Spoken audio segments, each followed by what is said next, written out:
பேரன்பு கொண்ட மாணவர்கள் அனைவருக்கும் வணக்கம். இப்போ இந்த வீடியோவில் நாம் என்ன பார்க்க போகிறோம் அப்படின்னு பார்த்தீங்கன்னா, ராசிகளுடைய பாலினம், அதாவது பாலினம்ங்கிறது ரெண்டு வகையாக மேஜராக பிரிக்கப்படுகிறது. ஒன்று ஆண் பாலினம், இன்னொன்று பெண் பாலினம். அப்படி பார்த்திங்கன்னா ஆண் மேசராசிங்கிறது ஆண் ராசி, ரிஷபராசிங்கிறது பெண் ராசி. அதே மாதிரி மாறி மாறி வந்துக்கிட்டே இருக்கும். மிதுன ராசி ஆண் ராசி, கடகராசி பெண் ராசி, சிம்ம ராசி ஆண் ராசி, கன்னி ராசி பெண் ராசி, துலாம் ராசி ஆண் ராசி, விருச்சிக ராசி பெண் ராசி, தனுசு ராசி ஆண் ராசி, மகர ராசி பெண் ராசி, கும்பராசி ஆண் ராசி, மிதுன ராசி, மீன ராசி பெண் ராசி. ஸோ இந்த மாதிரி ஆண் ராசிகள் அப்படிங்கிறதெல்லாம் எது எது இருக்கிறது அப்படின்னு பார்த்தீங்கன்னா, மேஷம், மிதுனம், சிம்மம், துலாம் மற்றும் தனுசு மற்றும் சிம்மம், கும்பம், இதெல்லாம் ஆண் ராசி. பெண் ராசிகள் எது அப்படின்னு பார்த்தீங்கன்னா, ரிஷபம், கடகம், கன்னி, விருச்சிகம், மகரம், மீனம், இதெல்லாம் பெண் ராசி. இப்போ ஆண் ராசிகள் அத்தனையுமே ஆண் தன்மை சார்ந்த விஷயங்களில் வலுவாக இருக்கும். அதாவது ஒரு ஆண் எப்படி கோபப்படுவான், ஒரு வலுவான தேக அமைப்பு உடலில் இருக்கும். அதே போல் தைரியமாக எந்த ஒரு காரியத்தையும் படார்னு எடுத்த உடனே செய்யக்கூடிய ஒரு அமைப்புடையவராக இருப்பார். அப்போ முன்பின் யோசிக்காமல் தடாலடியாக இறங்கக்கூடிய ஒரு குணம், கோப குணம், பிடிவாத குணம், ஒரு முரட்டுத்தனம், இதெல்லாம் ஆண் ராசிக்காரர்கள்ட்ட இருக்கும்.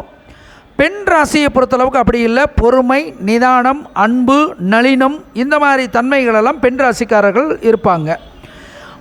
ஆண் ராசியில் பிறந்தவர்கள் அத்தனை நபர்களும் ஆணின் தன்மை 70%, பெண்ணின் தன்மை 30% கொண்டவர்களாகவும், பெண் ராசியில் பிறந்த அத்துணை நபர்களும் பெண்ணின் தன்மை 70%, ஆணின் தன்மை 30% கொண்டவர்களாகவும் இருப்பார்கள்.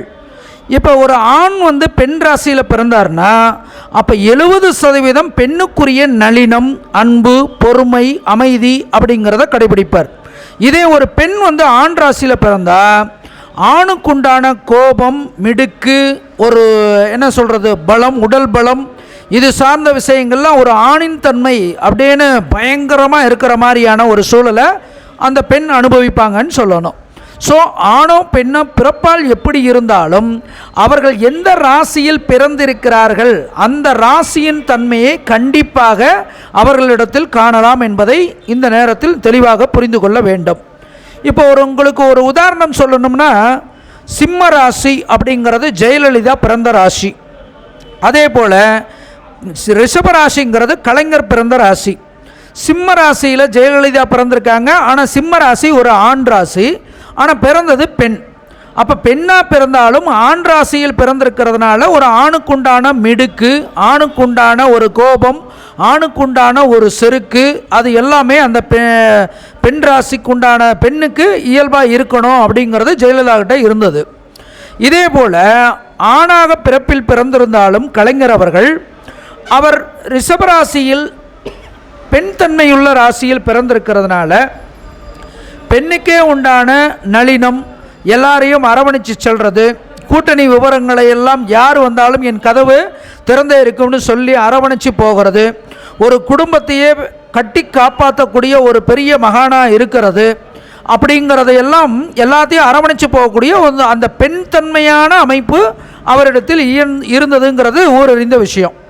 அப்போ இவங்க ரெண்டு பேருமே நாட்டுக்கு ஊருக்கு நல்லா தெரிந்தவர்களாக இருக்கிறதுனால அவங்க பிறப்பால் வேறு வேறு இதாக இருந்தாலும் அந்த ராசிகளின் தன்மைகள் அவர்களுடைய வாழ்வில் எத்தகைய மாற்றத்தை, எத்தகைய ஏற்றத்தை உருவாக்கி இருக்கின்றன அப்படிங்கிறத நாம் அத்தனை பேரும் பார்த்துருக்குறோம்.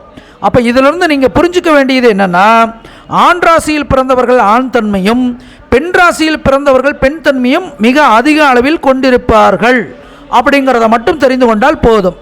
பெண்ணாக இருந்தாலும் ஆண் ராசியில் பிறந்தால் ஆணின் தன்மையும், ஆணாக இருந்தாலும் பெண் ராசியில் பிறந்தால் பெண்ணின் தன்மையும் கொண்டிருப்பார்கள் என்பதை மட்டும் தாங்கள் புரிந்து கொண்டால் போதுமானது என்று கூறிக்கொண்டு இந்த வீடியோவை நிறைவு செய்கிறேன். நன்றி, வணக்கம்.